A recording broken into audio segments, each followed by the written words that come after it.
aqui a chave é quente.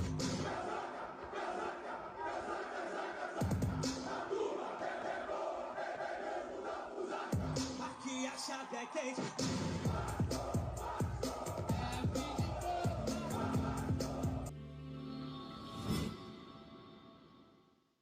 Fala aí, torcedor vascaíno, Nove Luz na área, trazendo mais um conteúdo para o canal. Vamos agora de conteúdo extracampo, galera. Vamos dar uma caminhada a respeito das notícias e movimentação a respeito do Vasco da Gama, o que está acontecendo. Vamos lembrar que Pedrinho, a gestão Pedrinho, estava correndo atrás de levar o clássico Vasco e Flamengo para São Januário a todo custo, galera. Porém, o BEP negou essa situação, essa condição de levar o jogo, assim também como a CBF e o Ministério Público, né, se posicionaram contra a gestão Pedrinho de levar esse clássico para São Januário, uma vez que as duas torcidas são rivais e se pegam o tempo todo, então se tornou muito perigoso levar para São Januário, e também que São Januário não comporta, né, as duas torcidas, até porque só cabem 20 mil torcedores. Mas o que acontece? Dois torcedores entraram como a liminar. São eles o Pedro de Menezes Reis e o Marcos Vinícius Reis. Não sei se são irmãos pelo sobrenome, mas são dois advogados e dois torcedores do Vasco da Gama que entraram com essa liminar e prevaleceram, galera.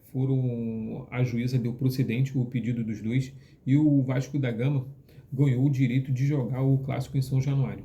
Porém, o Flamengo chamou o Vasco para um acordo e o jogo vai ser no Maracanã. O que acontece, galera? Vou explicar.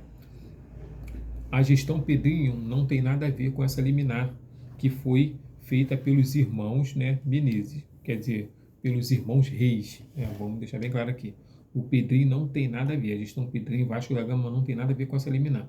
Quem entrou foi dois torcedores, os irmãos Reis, que está lá também, está na internet aí, quem quiser pesquisar, os advogados, né, um escritório, né, de advocacia Reis, eles que entraram com essa liminar e prevaleceram, galera, foi procedente. Porém, nos bastidores do Vasco da Gama já estava rolando uma conversa entre o Flamengo e o Vasco para poderem entrar em um acordo com o consórcio Fla-Flu para que o Vasco possa estar ingressando e estar fazendo parte desse consórcio. Acontece que o Vasco da Gama viu vantagem, né, no acordo que o Flamengo chamou, porém agora o Vasco vai entrar também como mandante, né, dos seus jogos no Maracanã.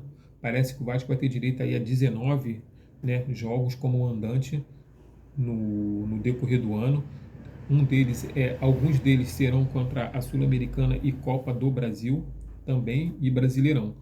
Então o Vasco, como mandante, ele passa a figurar, né, no Maracanã como titular, como principal clube dentro do Maracanã. Não vai ter mais aqueles custos, aqueles valores exorbitantes que o Vasco tem que pagar, e o Vasco sairia no prejuízo, galera. Então temos que entender o seguinte: hoje parece que o Vasco da Gama não seria lucro jogar o clássico em São Januário, até porque só comporta 20 mil torcedores. No Maracanã comporta-se 60 mil torcedores. Então olha a diferença de público. E temos que entender também que o Vasco da Gama, se está indo, né, por Maracanã jogar esse jogo lá, significa que deu bom pro Vasco, galera, principalmente nas finanças. Então, brigaram tanto para jogar em São Januário e agora resolveram recuar e jogar no Maracanã porque o Flamengo está pedindo. Não é que o Flamengo está pedindo, não é que o Flamengo veio e impôs as condições, não.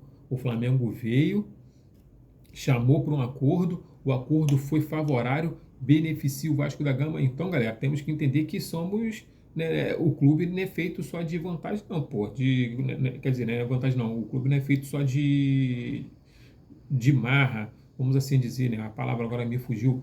Nós temos que também conseguir abrir algumas exceções para que o clube não fique no prejuízo. Se é benéfico ao clube, principalmente na parte financeira, é melhor que o Vasco jogue no Maracanã.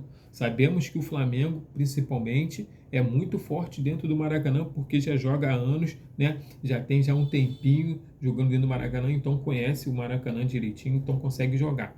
Porém, o Vasco não fica de fora. Uma vez que o Vasco começa a treinar, a atuar mais no Maracanã, a torcida entrando, comparecendo, o Vasco joga em casa também, principalmente nos clássicos, que é 30-30. O Vasco consegue botar 30 mil pessoas dentro do Maracanã, com certeza, fácil, galera. Então, o negócio é esse, é o Vasco botar a cabeça no lugar para conseguir lograr êxito dentro do Maracanã. Até porque o ano que vem o Vasco vai precisar do Maracanã, porque o São Januário vai entrar em reforma. E aí você não vai ter estádio para poder estar jogando. Então esse consórcio hoje é uma boa para o Vasco da Gama e tira também essa corda no pescoço de onde o Vasco iria jogar caso o São Januário viesse a entrar numa reforma. Então, galera, o Vasco fechou um acordo com o consórcio Fla-Flu para fazer parte do consórcio como mandante do Maracanã. Sendo assim, o Cruz Maltino terá direitos comerciais mais vantajosos, assim como a dupla Fla-Flu. O clássico do dia 19/4, né, 19 de abril, já está dentro desse acordo. Então, essa foi a matéria que eu li para vocês do GE, galera. Então, o GE já veio se manifestando, dizendo que está tudo certo, está tudo favorável para o Flamengo, para o Fluminense e para o Vasco. Não está tendo briga, parece que fecharam aí, porque o Fluminense estava tendo prejuízo em todos os jogos no Maracanã. Então, agora, com a entrada do Vasco, os dividendos serão divididos de forma 40% para o Flamengo, 40% para o Vasco e 20% para o Fluminense. E os lucros também, né, vão ser dessa forma também. Ou seja, o Fluminense aí, no caso, vai ter menos dívida, porém também vai ter menos lucro. Então, galera, essa foi a notícia que eu trouxe para você, Extracampo. Tamo junto. Vamos que vamos, é Vasco da Gama acima de tudo. Valeu? Tamo junto. Saudações vascaínas.